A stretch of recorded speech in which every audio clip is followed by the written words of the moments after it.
Alaria of Zest and Lavender reached out to my husband Joseph and I and invited us to the Milan Frocktails sewing gala that she and some others are hosting in Milan, Italy.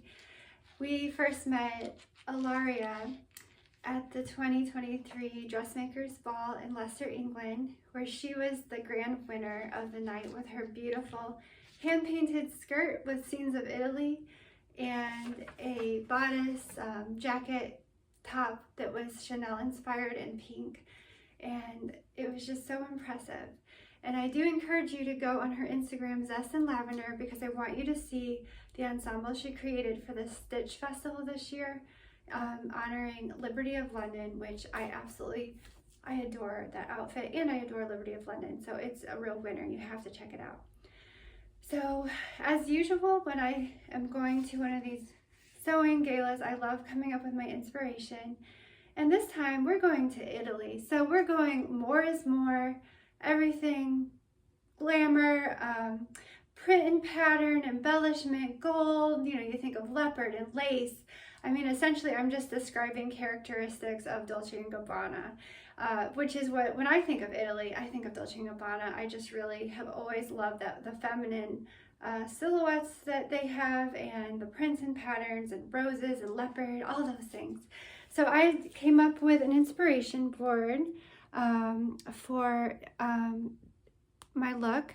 For example, there's a beautiful Roman face on a skirt. Here we have a gold bodice with a beautiful skirt with a tulle overlay in embroidered flowers, and then we have these sacred hearts, more Roman elements, the columns, the coins, and then again here is a cherub on that bodice. It's looking very cute. So those are my inspirations. This is my drawing of what I decided on. I had some patterns in mind, which I actually have created a couple of times in practice for this.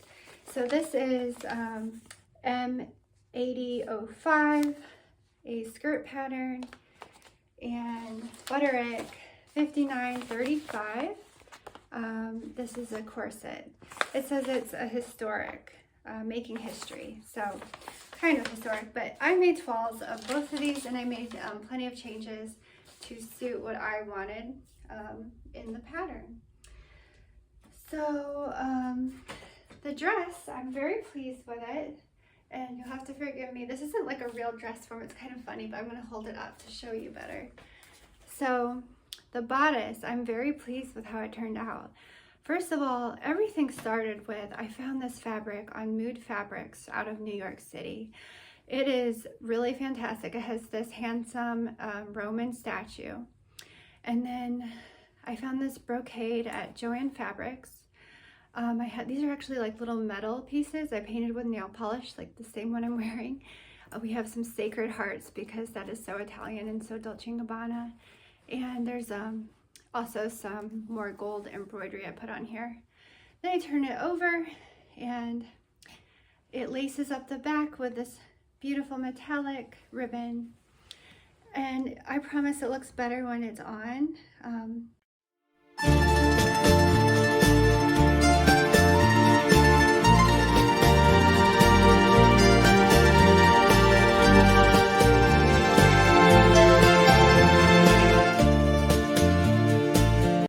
I wanted to say too, my husband helped me make all of these grommet holes with the grommet hole maker, and that was a real challenge, but we got the hang of it. I'm really pleased with how that turned out. So I'm gonna hoist this thing up to show you the skirt. I will install some pictures of me wearing it because this doesn't do it justice, but this is a marigold satin underneath with a beautiful tulle embroidered with pink and red and yellow, beautiful flowers and green leaves. Both of these fabrics are from Joann Fabrics, which, by the way, right now as I'm filming this, Joann Fabrics is closing for good in my town. Well, all of them are going out of business in the whole United States. And I know some of you watching this are not from the US, so it has been a chain for sewing community for years and years and years, and they are liquidating and completely going out of business. So I'm really sad about that, but I'm glad I was able to get that fabric there. So next we'll move on to the headdress that I made. Here are my inspirations, and the one I was the most enchanted by was this, with its, see how it has that scroll in gold and there's Italian words on there. Of course, all the flowers are always in those Dolce & Gabbana fashion shows. So going with that, I found at Joann Fabrics a clay that was very lightweight, and I molded it into a scroll shape, then painted it white, then painted it gold, and then I looked up how do you say I love sewing in Italian, and I wrote that on there. And then in the scrapbook section, I found these fabulous metal pieces for embellishment, and I painted them gold and added them, and then the flowers. There's still a little bit of work. I need to do the finish of this gold lace on the edge, but it is like, it is totally giving Dolce & Gabbana vibes, and I cannot believe how well this turned out.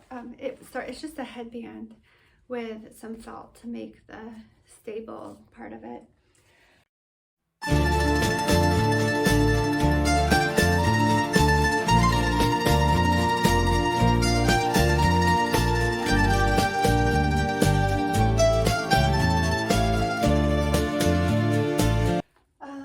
Moving on, for the shoes, I'm going to wear these gold shoes, which I already had.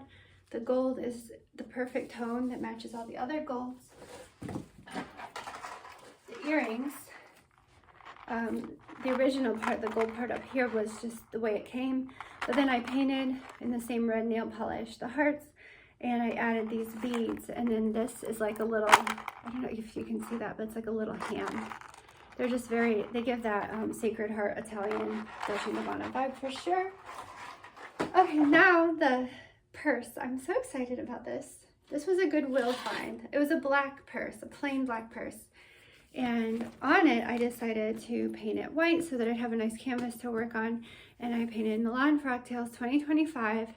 I put a leopard because leopards are often a component of Dolce & Gabbana's fashions. I have the sewing machine, like a vintage one, some Sacred Hearts, a measuring tape, and a dress form. I have this little charm left from the dress that I thought that looked cute on there. And then the back says Martelli, which is our last name, and it says Onano, Italy, because my husband, who is of Italian descent, we are going to go visit the homeland of his ancestors while we are in Italy.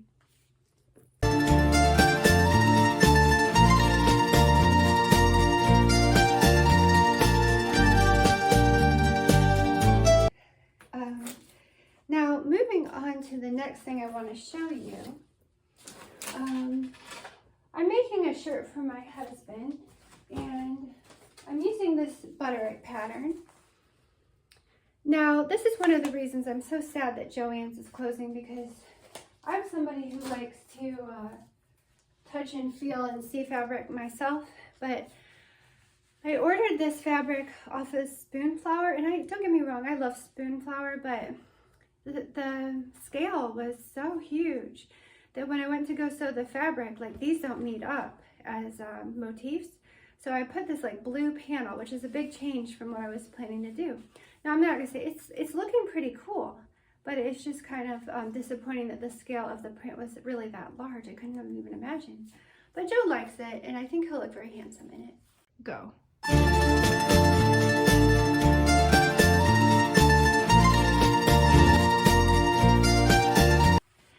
So I'm sure I will be posting some more images of the dress, of me wearing it, so you can get a better idea.